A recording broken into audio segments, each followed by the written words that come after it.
नमस्कार। Scientific health में आपका स्वागत है।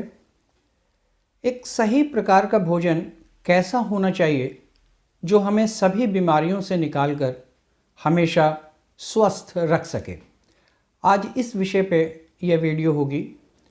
तो देखते हैं कि जो भोजन हम खा रहे हैं क्या वह सही है, और अगर सही है तो फिर हर घर में बीमारी क्यों। शायद ही कोई ऐसा घर हो जिसमें क्रॉनिक डिजीज़ ना हो, और अगर ऐसा है कि कोई बीमारी नहीं है तो भगवान की कृपा है, क्योंकि स्वस्थ रहने के लिए तो कुछ छोड़ा नहीं है हम लोगों ने। हम सब खाना ही ऐसा खा रहे हैं। सवाल है फिर कैसा खाना खाएं। इसके लिए 3 पॉइंट्स पे ध्यान देना होगा। पहला, वह भोजन जो हमें एनर्जी दे पर सोर्स हो कार्बोहाइड्रेट, क्योंकि हमारा शरीर कार्बोहाइड्रेट के लिए ही डिज़ाइन हुआ है, ना कि प्रोटीन और फैट के लिए। हमें जो एनर्जी चाहिए वह कार्बोहाइड्रेट से आनी चाहिए। प्रोटीन और फैट से एनर्जी लेना सिर्फ इमरजेंसी पीरियड्स में ही ठीक होता है। हमारे शरीर के पास ऐसा गुण भी है कि वह प्रोटीन और फैट से हमें एनर्जी दिला सकता है अपने कुछ सेपरेट मेटाबॉलिज्म के ज़रिए। लेकिन शरीर कार्बोहाइड्रेट के लिए ही डिज़ाइन है। ये बिल्कुल ऐसा है जैसे एक पेट्रोल इंजन गाड़ी को इमरजेंसी में हम मिट्टी के तेल या डीजल से चलाएं तो उसके बाद उसकी क्या हालत होगी, ये आप जान सकते हैं। अब दूसरा पॉइंट है वह भोजन जो हमारे खून में ग्लूकोज फ्लड ना करे और हाइपर इंसुलिनीमिया ना होने दे। और तीसरा जो बहुत महत्वपूर्ण पॉइंट है जिसकी तरफ लोगों का ध्यान ही नहीं जाता, वह है ऐसा भोजन जो शरीर के अंगों की सफाई करने में सक्षम हो, यानी क्लींजिंग में। किसी भी प्रोसीजर में बायो प्रोडक्ट कुछ ना कुछ वेस्ट जरूर बनता है और उसे शरीर से बाहर निकालना होता है। जैसे मल मूत्र पसीने के जरिए हम उस वेस्ट को बाहर निकालते हैं और उनके कुछ पार्टिकल्स अंगों में जमने लगते हैं और उस अंग की फिर कार्य क्षमता पर असर डालते हैं। इसलिए अंगों का पूर्ण रूप से सफाई डे बाय डे होती रहनी चाहिए। तो अब हम फूड की परिभाषा बना सकते हैं कि हमें कैसा फूड खाना चाहिए। जिस फूड में ये सभी गुण हो वही हमारा वास्तविक फूड होगा। अब ढूंढते हैं कि आखिर ऐसा भोजन कौन सा है। सबसे पहले चावल और गेहूं को देखते हैं। चावल जिसमें 0.2% फाइबर है और गेहूं जिसमें 1.2% फाइबर है, और जो पॉलिश होने के बाद बचता है वह 0%, क्योंकि राइस को पॉलिश के बाद आउटर लेयर खत्म हो जाती है और उसी पे फाइबर होता है। उसी तरह गेहूं के आउटर स्किन पे फाइबर होता है और मिल में सबसे पहले उसकी आउटर लेयर को ही हटा दिया जाता है, फिर उसे पीसकर पैकेट्स में बंद करके मार्केट में भेज देते हैं हमारे और आपके खाने के लिए। इस तरह से इन दोनों में फाइबर परसेंटेज 0 होती है और यह दोनों खाना खाने के बाद ब्लड में ग्लूकोज को शूट करते हैं। 25 से 30 मिनट लगते हैं सिर्फ, और सारे का सारा ग्लूकोज ब्लड में पहुंच जाता है और इसी से इंसान शुगर का मरीज हो जाता है, यानी डायबिटीज़ की बीमारी हो जाती है। और यही बीमारी सभी क्रॉनिक डिजीज़ का मूल कारण है, यानी रूट कॉज। तो इसलिए यह हमारा भोजन नहीं हो सकता, क्योंकि इसने हमारी कंडीशन फुलफिल नहीं की। अब इसके बाद आती है दूसरी कैटेगरी, इसे भी देखते हैं। इसमें रागी, ज्वार, बाजरा, पॉर्न, ओट्स, टैब और किनोवा हैं। तो उसमें फाइबर परसेंटेज 2 से 4% होती है और ग्लूकोज रिलीज करने का ड्यूरेशन 2 घंटे तक है। यहां भोजन में से ग्लूकोज 30 मिनट से बढ़कर 2 घंटे तक ब्लड में रिलीज हो रहा है। अब सवाल आता है, क्या हमारे लिए ग्लूकोज का 2 घंटे तक रिलीज होना और 2 से 4% फाइबर हमारे अंगों की क्लींजिंग के लिए ठीक है? तो आंसर होगा, अगर आप किसी रोग से ग्रस्त नहीं हैं तो यह आपके लिए बिल्कुल ठीक है और आगे कभी भी आपको बीमार नहीं होने देगा। इसमें इतनी क्षमता है और यह आपके लिए एनफ, इट्स एनफ। लेकिन अगर आप किसी क्रॉनिक डिजीज से ग्रस्त हैं तो इसमें इतनी क्षमता नहीं है कि वह आपको बीमारी से बाहर निकाल सके। तो ऐसे बीमार आदमी के लिए भोजन कैसा होना चाहिए, इस पर विचार बहुत जरूरी है। तो उसके लिए उससे भी ज्यादा फाइबर वाला भोजन चाहिए। तो ऐसे अन्न ढूंढते हैं और वह अन्न है श्रीधानिया मिलेट्स। ये 5 प्रकार के होते हैं जिनके नाम इस प्रकार हैं। पहला फॉक्सटेल मिलेट, लिटिल मिलेट, कोदो मिलेट, बार्नयार्ड मिलेट और ब्राउन टॉप मिलेट। इन 5 मिलेट्स को श्रीधानिया मिलेट कहा जाता है। इन सारे मिलेट्स में यह गुण है कि ग्लूकोज रिलीजिंग ड्यूरेशन 5 से 6 घंटे की हो जाती है, क्योंकि इनकी फाइबर परसेंटेज 8% से लेकर 12.5% तक होती है। अब हम जानते हैं कि लाइफस्टाइल डिजीज का root cause excess glucose in the blood है, तो उसे हम इन अन्नों के द्वारा कंट्रोल और रिवर्स कर सकते। अब यहाँ 3 प्रकार के अन्न की कैटेगरी हो गई।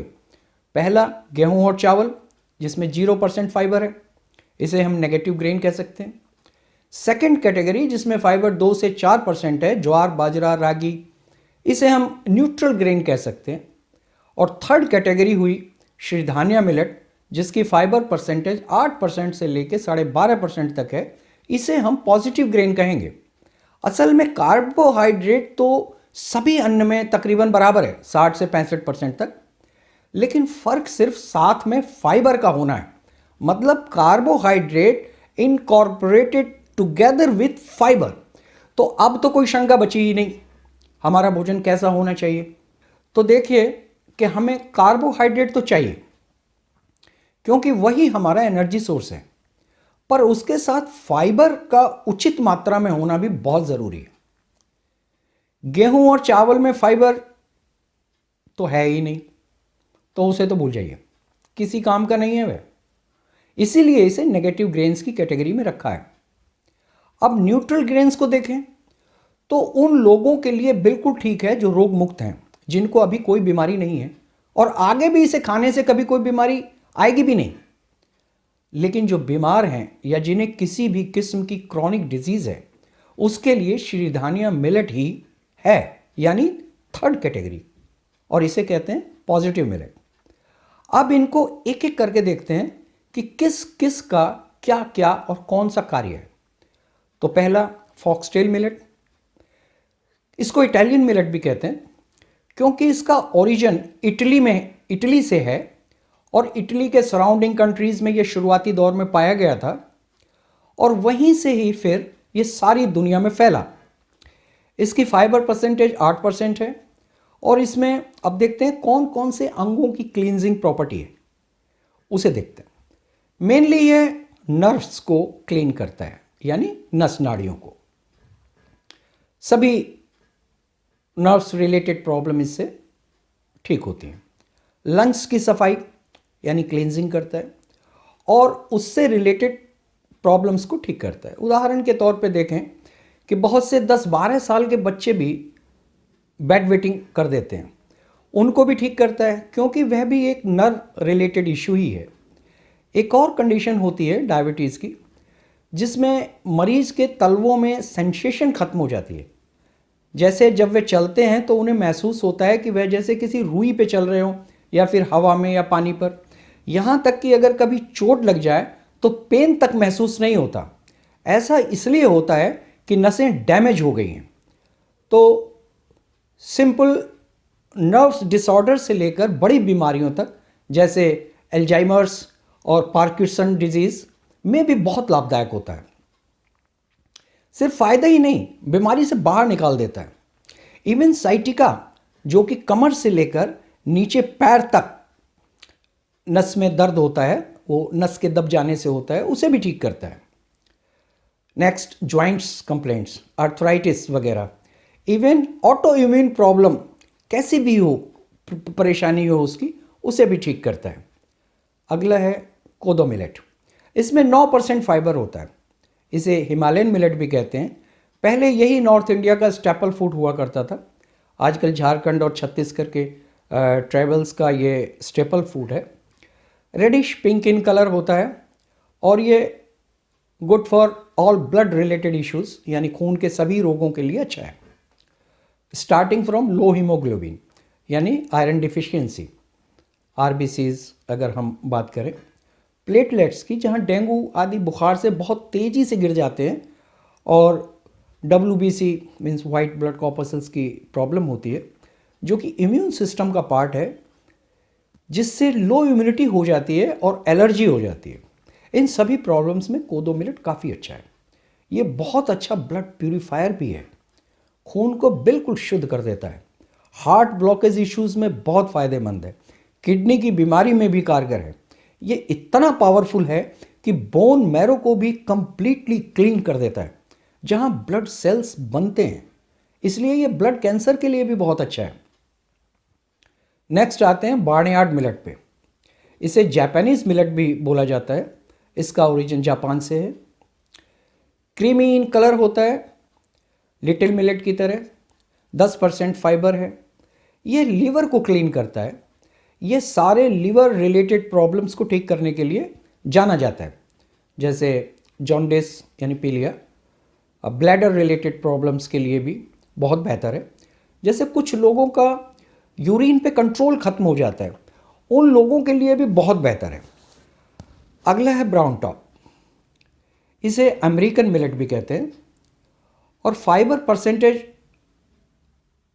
12.5% है। इसमें हल्के हरे रंग का होता है। ये लगभग ये सभी काम करता है जो फॉक्सटेल मिलेट करता है, पर उसके अलावा सभी रेक्टल रिलेटेड इश्यूज के लिए काफ़ी अच्छा, जैसे कॉन्स्टिपेशन, पाइल्स, फिशर आदि। एंटी कैंसरस है। वैसे तो सभी मिलेट्स एंटी कैंसरस हैं, परंतु ये सबसे अच्छा है due to fibre percentage. Skin related issues के लिए भी काफ़ी अच्छा है। अब लास्ट में आता है लिटिल मिलेट। इसमें 10% फाइबर है। ये क्रीमिश वाइट कलर का होता है। यह रिप्रोडक्टिव सिस्टम को कंप्लीटली क्लीन करता है, जिससे हमारी हेल्थ तो ठीक होती है, अगली जनरेशन भी स्वस्थ होती है।